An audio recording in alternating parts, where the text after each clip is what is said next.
بالله من شرور أنفسنا ومن سيئات أعمالنا من يهده الله فلا مضل له ومن يضلل فلا هادي له وأشهد أن لا إله إلا الله وحده لا شريك له وأشهد أن محمدًا عبده ورسوله أما بعد فإن خير الحديث كتاب الله وخير الهدي هدي محمد صلى الله عليه وسلم وشر الأمور محدثاتها فإن كل محدثة بدعة وكل بدعة ضلالة وكل ضلالة في النار. اللهم صل على محمد وعلى آل محمد كما صليت على إبراهيم وعلى آل إبراهيم إنك حميد مجيد. اللهم بارك على محمد وعلى آل محمد كما باركت على إبراهيم وعلى آل إبراهيم إنك حميد مجيد. قال الله تبارك وتعالى في القرآن المجيد: أعوذ بالله من الشيطان الرجيم. يا أيها الذين آمنوا اتقوا الله حق تقاته ولا تموتن إلا وأنتم مسلمون. وقال الله تعالى في مقام آخر: يا أيها الناس اتقوا ربكم الذي خلقكم من نفس واحدة وخلق منها زوجها وبث منهما رجالا كثيرا ونساء واتقوا الله الذي تساءلون به والأرحام إن الله كان عليكم رقيبا. وقال الله تعالى أيضا: يا أيها الذين آمنوا اتقوا الله وقولوا قولا سديدا يصلح لكم أعمالكم ويغفر لكم ذنوبكم ومن يطع الله ورسوله فقد فاز فوزا عظيما. میرے محترم سامعین، اللہ رب العزت قرآن مجید میں ارشاد فرماتے ہیں: يَعْلَمُونَ ظَاهِرًا مِنَ الْحَيَاةِ الدُّنْيَا وَهُمْ عَنِ الْآخِرَةِ هُمْ غَافِلُونَ۔ رب تعالیٰ ارشاد فرماتے ہیں کہ لوگوں میں سے بے شمار لوگ ایسے بھی ہیں کہ جو صرف دنیاوی زیب و زینت، جو صرف دنیا کی چمک دمک اور دنیا کی رونق کے پیچھے ہیں، وَهُمْ عَنِ الْآخِرَةِ هُمْ غَافِلُونَ، جبکہ آخرت سے وہ لوگ غافل ہیں، آخرت کی پرواہ نہیں کرتے۔ محترم سامعین، آج کا ہمارا موضوع اسی کے متعلق ہے کہ ہمیں دنیا میں بھیجا کس لیے گیا اور آج ہم کر کیا رہے ہیں۔ آج ہم اپنے ارد گرد نظر ڈالیں، اپنے ارد گرد بسنے والے لوگوں کو دیکھیں، حتیٰ کہ ہم اپنے گریبان میں جھانک کر خود اپنے آپ کو ہی دیکھیں تو ہمیں یہ پتہ چلتا ہے کہ جس مقصد کے لیے ہماری تخلیق کی گئی تھی، جس مقصد کے لیے ہمیں پیدا کیا گیا تھا، جس مقصد کے لیے اللہ رب العزت نے ہمیں اس زمین پر بھیجا تھا، ہم اس مقصد سے کوسوں دور ہیں۔ اللہ رب العزت قرآن مجید میں ارشاد فرماتے ہیں: وَمَا خَلَقْتُ الْجِنَّ وَالْإِنسَ إِلَّا لِيَعْبُدُونَ، میں نے جن اور انس کی تخلیق اور پیدائش صرف اور صرف اپنی عبادت کے لیے کی، صرف اور صرف عبادت کے لیے۔ یہاں انسان کا مقصد بتایا گیا ہے کہ انسان کو دنیا میں بھیجنے کا مقصد کیا ہے؟ اللہ کی عبادت کرنا، اللہ کی بندگی کرنا، کہ انسان اللہ کے سامنے پیش ہو جائے، اپنے آپ کو سرنڈر کر دے کہ اللہ جیسے تو کہتا ہے میں ویسا ہی ہوں، اللہ تو نے کہا 5 وقت نماز پڑھنا ہے، اللہ میں حاضر ہوں، اللہ تو نے کہا کہ حج کرنا، زکوٰۃ ادا کرنی، روزہ رکھنا ہے، اللہ میں اپنے آپ کو پراپر اسلام کے مطابق بنانے کے لیے حاضر ہوں۔ اے اللہ تو نے کہا کہ اپنا کاروبار، اپنی معیشت، اپنی معاشرت، اپنی سیاست اسلام کے مطابق کرنی، اے اللہ میں حاضر ہوں، اے اللہ میں اپنے آپ کو ہر طرح سے اسلام کے سانچے میں ڈھالنے کے لیے تیار ہوں۔ لیکن افسوس کہ ہمیں معاملہ اس کے برعکس ہی نظر آتا ہے۔ ہم دیکھتے ہیں کہ ہماری آج کی صورتحال کیا ہے۔ آج ہم بے شمار فتنوں میں گھرے ہوئے ہیں، بے شمار فتنے آج ہمیں اپنے اندر سموئے ہوئے ہیں۔ نبی کریم صلی اللہ علیہ وسلم نے فرمایا تھا بادروا بالاعمال فتنا، اعمال کرنے میں جلدی کر لو اس سے پہلے کہ تمہارے اوپر فتنے آ جائیں۔ کقطع اللیل المظلم، اور وہ فتنے ایسے ہوں گے کہ اندھیری رات کی مانند ہوں گے۔ جس طرح اندھیری رات میں کسی دوسری چیز کا پتہ نہیں چلتا، یہ پتہ نہیں چلتا کہ صحیح کیا ہے، غلط کیا ہے، حق کیا ہے، باطل کیا ہے، نبی کریم صلی اللہ علیہ وسلم نے فرمایا ایسی سچویشن آنے سے پہلے، ایسی صورتحال لاحق ہونے سے پہلے عمل کر لو، اعمال کرنے میں جلدی اختیار کر لو۔ اور اس میں ہوگا کیا؟ یصبح الرجل مؤمنا ویمسی کافرا۔ اللہ ہمیں محفوظ فرمائے۔ نبی کریم فرماتے ہیں کہ حالت ایسی ہوگی کہ انسان مسلمان صبح اٹھے گا ایمان کی حالت میں ہوگا، لیکن جب رات آئے گی تو ویمسی کافرا، وہ کافر کی حالت میں ہوگا۔ تو ان فتنوں میں سے ایک فتنہ مادیت پرستی کا فتنہ ہے، میٹیریلسٹک دور، میٹیریلزم کا فتنہ ہے کہ آج ہر انسان یہ دیکھتا ہے کہ میرا فائدہ کس چیز میں ہے، کس چیز میں میرا نقصان ہے، میں نے اس سے بچ جانا ہے، کس چیز میں میرا فائدہ ہے، میں نے صرف وہی کرنا ہے۔ آج انسان دوسرے کے ساتھ تعلق قائم کرتا ہے تو فقط اس لیے کہ کل کو یہ میرے کام آئے گا۔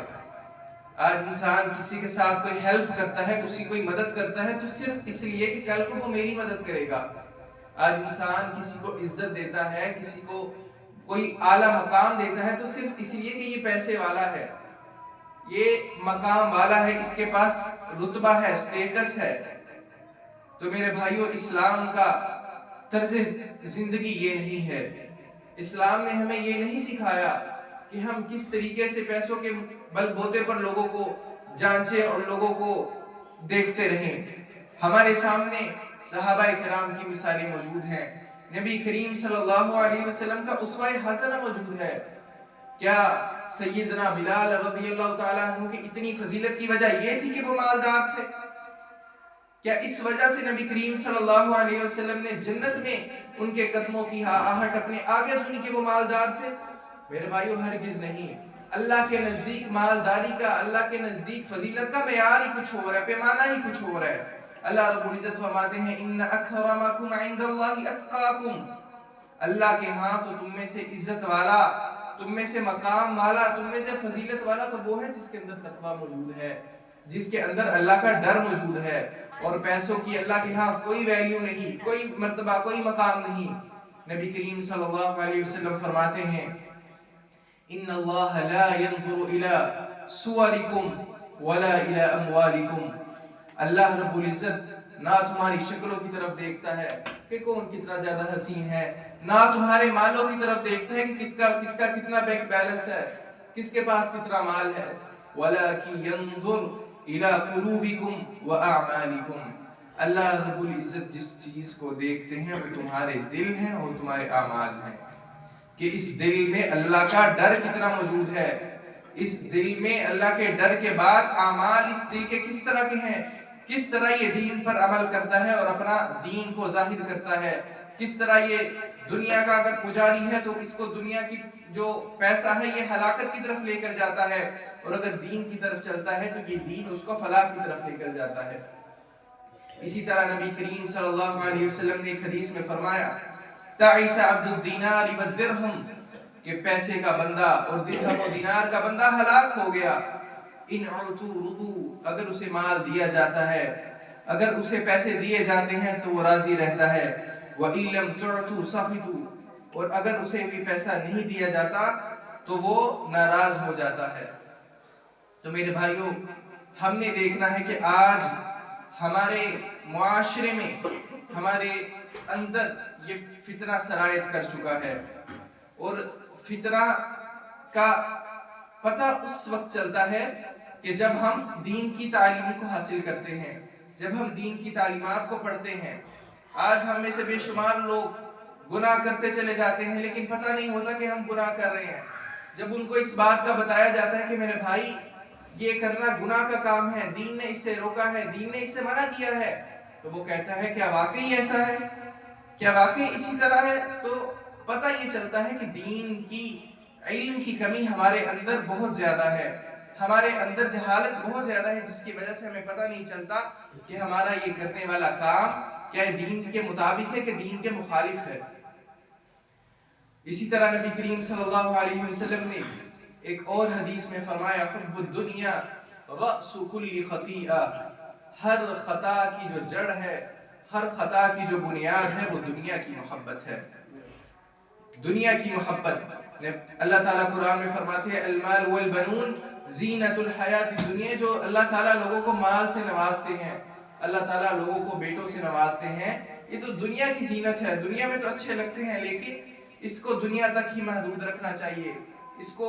ہمیں آخرت کا مقصد نہیں بنانا چاہیے۔ ہمارے ہاں آج یہ فرق کیا جاتا ہے کہ دنیا کو ہم نے اصل بنا لیا اور آخرت کو پس پش ڈال بیٹھے ہیں، جبکہ اللہ تعالیٰ نے جو ہمیں دین دیا، جو ہمیں طریقہ دیا، جو ہمیں زاویہ دیا، وہ یہ ہے کہ دنیا آپ کے لیے ضرورت ہے، آپ نے دنیا کمانی ہے، دنیا میں رہنا ہے، دنیا میں بسنا ہے، لیکن دنیا کو ضرورت رکھنا ہے، مقصد نہیں بنانا۔ جبکہ آج ہم نے اس معاملہ اس کے برعکس کر لیا، آج ہم نے دنیا کو ضرورت بنا لیا، مقصد بنا لیا، آج ہم دنیا کو ہر وہ چیز دنیا کے لیے کرتے ہیں جو ہمیں دین کے لیے کرنی چاہیے۔ اسی طرح اللہ تعالیٰ نے قرآن میں ان دو لوگوں کا واقعہ بھی بیان کیا ہے کہ جو دو لوگ مومن تھے، ایک بندہ ان میں سے ایسا تھا کہ وہ بڑا مالدار تھا، بڑا عزت والا بھی تھا، لوگوں کی نگاہ میں بڑا اونچا دیکھا جاتا تھا، اس کے پاس اس کو اللہ تعالیٰ نے ایک ایسا باغ دیا تھا۔ سورہ کہف میں آپ یہ واقعہ پڑھ سکتے ہیں کہ اللہ تعالیٰ کہتے ہیں کہ ہم نے دو بندوں میں سے ایک ایسا تھا کہ اس کو باغ دیا تھا، باغ میں زراعت دی تھی، باغ میں پھل دیے تھے،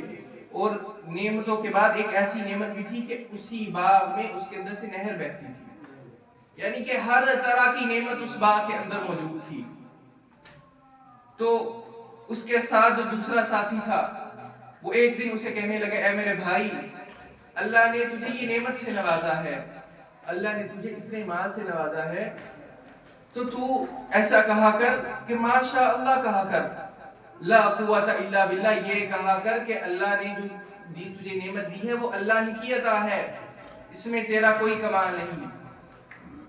تو دوسرا کہنے لگا نہیں، یہ تو میری محنت سے حاصل کیا ہوا مال ہے، یہ تو میں نے اپنی محنت سے کمایا ہے، سارا کچھ میں نے اپنی زور بازو سے حاصل کیا ہے۔ تو دوسرا بھائی اس کو سمجھانے لگا کہ یہ بات بعید نہیں کہ یہ نعمتیں تجھ سے چلی جائیں اور اللہ میرے پاس لے آئے، یا اللہ اس کو کسی اور پہ نواز دے تو تم اس نعمت کی شکر گزاری کیا کرو، اس کو اللہ کی راہ میں خرچ کیا کرو۔ تو دوسرا بھائی جو دوسرا ساتھی تھا وہ اصرار کرنے لگا نہیں، میں ایسا ہرگز نہیں کروں گا، یہ میرے اتنا نعمت ہے، اتنا مال ہے، اگر دنیا میں میرے سے چلا بھی جاتا ہے تو اللہ قیامت کے دن مجھے اس سے بھی زیادہ عطا کریں گے، اللہ قیامت کے دن مجھے اس سے بھی زیادہ مال دیں گے، کیونکہ اللہ نے میرے نصیب میں لکھا ہے۔ تو پھر کیا ہوا، اللہ تعالیٰ نے اس باغ والے پر ایسی ہوا چلائی رات کے وقت کہ وہ اس کا سارا باغ ملیا میٹ ہو کر رہ گیا، اور وہ اپنے باغ پر ہاتھ ملتا ہوا رہ گیا کہ کاش میں اللہ کا شکر ادا کر لیتا، کاش میں اللہ تعالیٰ کا شکر ادا کر کے اللہ تعالیٰ کی راہ میں اس کو خرچ کر لیتا، کاش میں غرور و تکبر نہ کرتا اور آج میرے ساتھ یہ انجام نہ ہوتا۔ تو میرے بھائیوں، اس مال کے فتنے میں مبتلا ہونے کی وجہ سے ہمارے اندر بے شمار برائیاں جنم لیتی ہیں، اسی میں سے ایک برائی ہمارے اندر تکبر بھی جنم لیتا ہے۔ آپ دیکھیں قارون کے پاس کتنا خزانہ تھا، ان قارون کان من قوم موسیٰ فبغى علیہم، یہ جو مال ہے نا یہ بہت بڑا فتنہ ہے۔ نبی کریم صلی اللہ علیہ وسلم نے فرمایا کہ اپنے صحابہ کرام کو کہ میں تم پر یہ نہیں ڈرتا کہ تم غریب ہو جاؤ گے، میرے جانے کے بعد تم فقیر ہو جاؤ گے۔ آپ نے فرمایا مجھے اس بات کا کوئی ڈر نہیں ہے۔ آپ صلی اللہ علیہ وسلم فرماتے ہیں بلکہ میں تو اس بات سے ڈرتا ہوں کہ یہ دنیا تم پر فراخ کر دی جائے گی اور تم اس میں مبتلا ہو جاؤ گے۔ کیا آج ہم دیکھیں تو معاملہ اسی طرح نہیں ہمارے ساتھ؟ قارون کی بات کر رہا تھا، اس کے خزانے کتنے تھے؟ اتنے خزانے تھے کہ فقط ان کی چابیاں اٹھانے کے لیے اونٹوں کی ایک جماعت ہوا کرتی تھی، جس پر اس کے لاکرز کی اور اس کے خزانوں کی چابیاں ہوا کرتی تھی۔ تو ارد گرد کے لوگ جو تھے، جو اس کو اپنا بڑا سمجھتے تھے اور اس کو اپنی نگاہ میں بہت اہمیت دیتے تھے، وہ کہتے تھے کاش کہ ہمارے پاس بھی ایسا ہی مال ہو جیسا کہ قارون کے پاس ہے، کاش ہمارے پاس بھی وہ سب کچھ ہو جو اللہ تعالیٰ نے قارون کو دیا ہے۔ تو جب اللہ تعالیٰ نے قارون کو عذاب دیا، قارون کو زمین میں دھنسا دیا، تو پھر وہ کہنے لگے اللہ کا شکر ہے اللہ تعالیٰ نے ہمیں ایسا مال نہیں دیا۔ تو میرے بھائیوں، ہمیں بھی مال کی اتنی محبت اور اتنی دل میں رکھنی چاہیے جس کا ہم کل کو جواب دے سکیں، جتنا ہم برداشت کر سکیں کہ اللہ ہم نے اتنا مال کمایا اور اتنا مال ہم نے تیرے راستے میں دیا، اس کو ہم نے اپنا، ہم اس کے بندے نہیں بنے، مال کے پجاری نہیں بنے۔ اور جبکہ اسلام جو ہے وہ ہمیں مال کمانے سے روکتا نہیں، اسلام متوازن دین ہے۔ اللہ رب العزت فرماتے ہیں وَكَذَلِكَ جَعَلْنَاكُمْ أُمَّةً وَسَطًا، ہم نے تم کو ایک درمیانی امت بنایا ہے۔ ہمیں یہ پتہ چلتا ہے کہ اسلام کہتا ہے نہ ترک دنیا اور نہ غرق دنیا، نہ اسلام ہمیں رہبانیت سکھاتا ہے، نہ اسلام ہمیں یہ کہتا ہے کہ دنیا داری کو چھوڑ کر فقط مسجد میں آ کر بیٹھ جاؤ، اسلام ہمیں یہ بھی نہیں کہتا، اور نہ ہمیں اسلام کہتا ہے کہ صرف دنیا داری تمہارے لیے حرف آخر ہے۔ تو میرے بھائیوں، ہمارے سامنے نبی کریم صلی اللہ علیہ وسلم کا اسوہ موجود ہے۔ آپ صلی اللہ علیہ وسلم تجارت بھی کیا کرتے تھے، تجارت بھی ایک اہم چیز ہے کہ جس کے ذریعے انسان مال کماتا ہے، لیکن اسلام نے ہمیں تجارت سے روکا نہیں۔ آپ صلی اللہ علیہ وسلم معاشرت بھی دیکھا کرتے تھے، آپ صلی اللہ علیہ وسلم یہ بھی دیکھا کرتے تھے کہ لوگوں میں کس طرح یہ لوگ بھلائی کے اوپر زیادہ اچھے طریقے سے چل سکتے ہیں۔ آپ صلی اللہ علیہ وسلم نے ہمیں معیشت کی بھی تمام وہ چیزیں بتائیں جس کے ذریعے ایک معاشرہ فلاح کی راہ پر چل سکتا ہے۔ معیشت کا ایک اہم چیز جو ہے وہ انسان کی تجارت ہے اور اس میں سود سے بچنا ہے۔ تو شریعت نے ہمیں سود کے متعلق ہر قسم کی ڈیٹیلنگ اور بریف کیا کہ ہم کس کس طریقے سے اس سے بچ سکتے ہیں، کون کون سی بے جو ہے وہ ناجائز ہے، حرام ہے، جس کے ذریعے انسان غلط راستے کی طرف چل پڑتا ہے۔ تو میرے بھائیوں، ہمیں یہ دیکھنا ہے کہ ہم نے کس طریقے سے اپنی زندگی کو بیلنس لائف کر کے چلنا ہے، کس طریقے کو ہم نے دنیا میں بھی بہترین طریقے سے چلنا ہے کہ جس کے بعد ہمیں آخرت میں انعامات جنت کی صورت میں ملیں۔ تو بات چلی تھی کہ لوگ معاشرے میں اس کو عزت والا سمجھتے ہیں، معاشرے میں اس کو قدر والا سمجھتے ہیں جس کے پاس بینک بیلنس ہوتا ہے، جس کے پاس اچھی گاڑی ہوتی ہے، جس کے پاس اچھا مقام ہوتا ہے، جبکہ اللہ رب العزت کے ہاں معیار یہ ہے کہ جو تقوی والا ہوتا ہے۔ تقوی کی تھوڑی سی وضاحت کر کے اپنی بات کو اختتام کی طرف لے کر جاؤں گا کہ آخر کہ اللہ کے ہاں معزز بننے کے لیے ہمیں تقوی اختیار کرنا پڑے گا۔ تو تقوی چیز کیا ہے؟ تقوی کہتے کسے ہیں؟ نبی کریم صلی اللہ علیہ وسلم ایک دفعہ یہ بات فرمانے لگے کہ التقوی ہا ہنا ویشیر الی صدری 3 مرات۔ آپ صلی اللہ علیہ وسلم فرمائے تقوی یہاں موجود ہوتا ہے، تقوی دلوں میں موجود ہوتا ہے، اور آپ صلی اللہ علیہ وسلم نے 3 دفعہ ادھر اشارہ کیا۔ تقوی اس چیز کا نام نہیں کہ آپ لوگوں کے سامنے لمبے لمبے رکوع کریں، لوگوں کے سامنے لمبے لمبے قیام کریں، لوگوں کے سامنے لمبے سجود کریں، لوگ کہیں واہ جی واہ کیا بات ہے، یہ تو بڑا دیندار ہے، یہ تو بڑا نیک ہے۔ تقوی آپ کے دل میں موجود ہے۔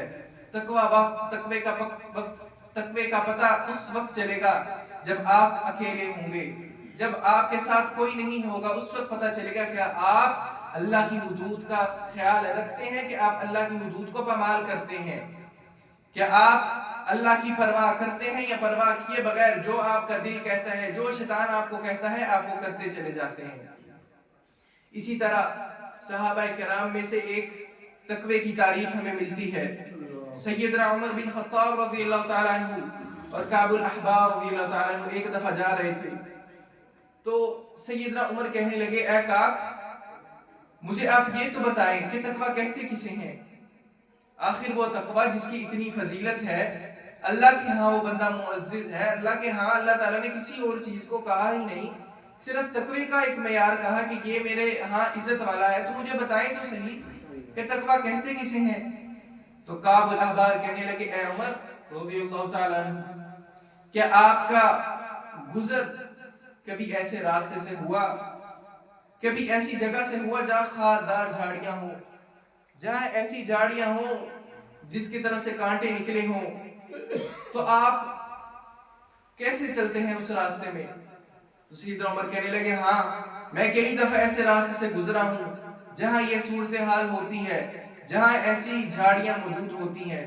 تو میں جب ایسے راستے سے گزرنے لگتا ہوں تو میں اپنے بڑے کپڑے سنبھال کر اور اپنا دامن بچا کر گزرتا ہوں کہ کہیں ان جھاڑیوں کے ساتھ میرا دامن الجھ نہ جائے۔ تو کعب الاحبار کہنے لگے یہی تقویٰ ہے کہ یہ دنیا جہاں رنگا رنگ قسم کے کانٹے موجود ہیں، جہاں طرح طرح کے فتنے موجود ہیں، جہاں قدم قدم پر گناہ کرنے کا موقع موجود ہے، ان سب سے بچ کر آپ نے نکلنا ہے، تو یہی تقویٰ ہے، یہی اللہ کا ڈر ہے۔ اور پھر جب بندہ اس ڈر کو اختیار کر لیتا ہے، اللہ سے ڈرنے والا بن جاتا ہے، تو اللہ رب العزت ایسا نہیں کہ اسے آخرت میں ہی مقام عطا کرے، ایسا نہیں کہ آخرت میں جنت اس کا مقدر ہے، بلکہ اللہ اس دنیا میں بھی اس کو بڑی عزتوں سے اور بڑی نعم و فضل سے نوازتے ہیں۔ رب تعالیٰ قرآن مجید میں فرماتے ہیں وَمَن يَتَّقِ اللَّهَ يَجْعَل لَّهُ مَخْرَجًا، جو اللہ سے ڈر جاتا ہے اللہ تعالیٰ اس کے لیے پریشانی سے نکلنے کے راستے بنا دیتے ہیں، اللہ تعالیٰ ان کے لیے ہر مشکل سے نکلنے کا ذریعہ اور اسباب مہیا کر دیتے ہیں۔ اس کی مثال ہمارے سامنے موجود ہے کہ غار والا واقعہ، کہ جب 3 لوگ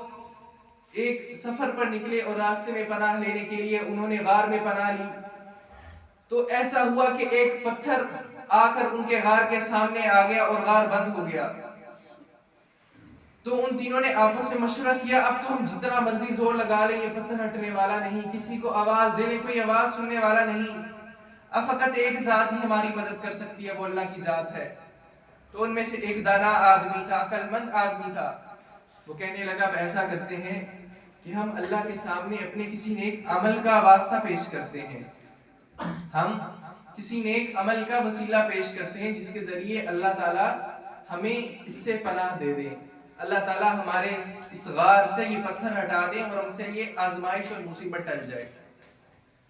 تو وہ تینوں اللہ سے التجا کرنے لگے، ان میں سے ایک کہنے لگا اے اللہ تو جانتا ہے کہ میرا ایک بندے کے ساتھ معاملہ ہوا، میں نے اس کو مزدور رکھا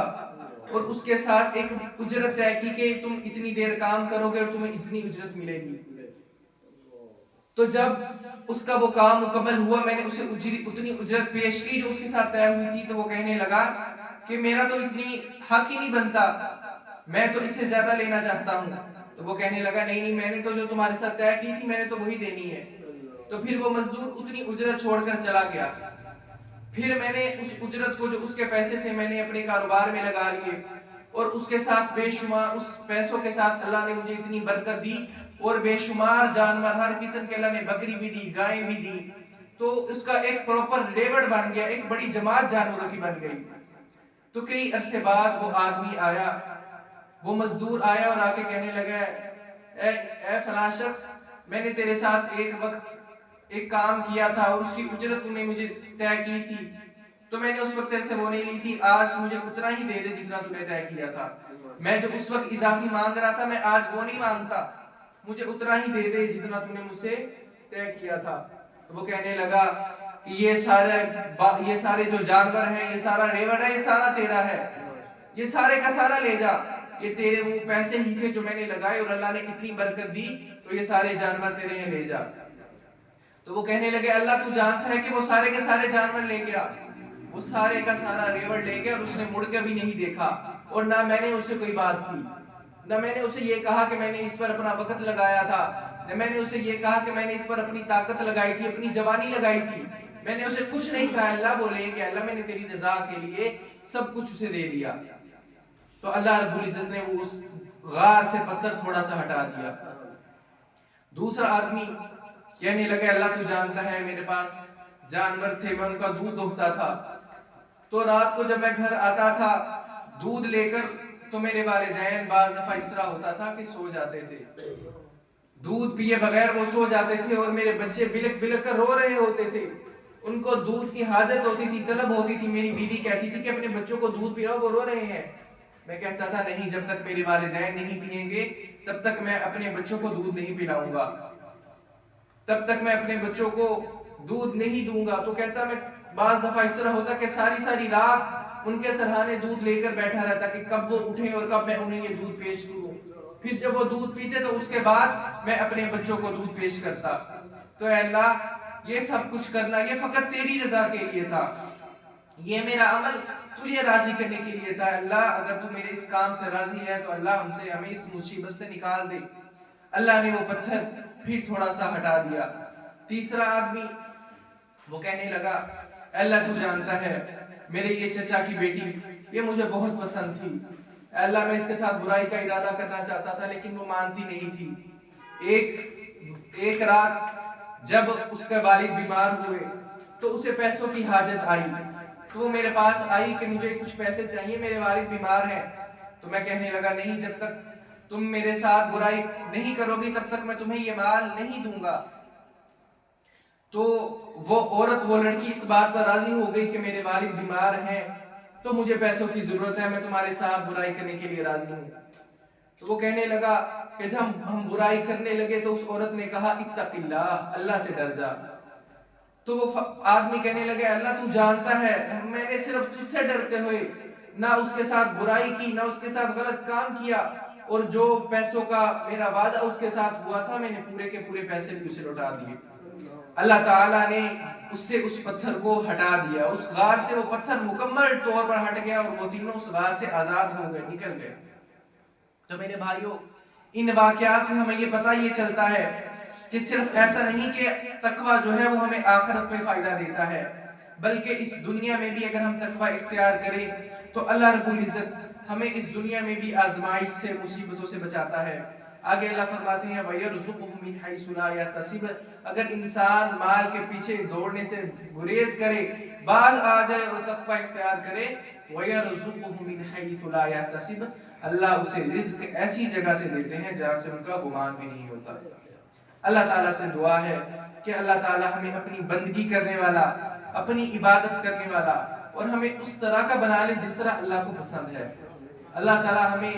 مال کا بندہ نہ بنائے، مال کا پجاری نہ بنائے۔ وآخر دعوانا ان الحمدللہ رب العالمین۔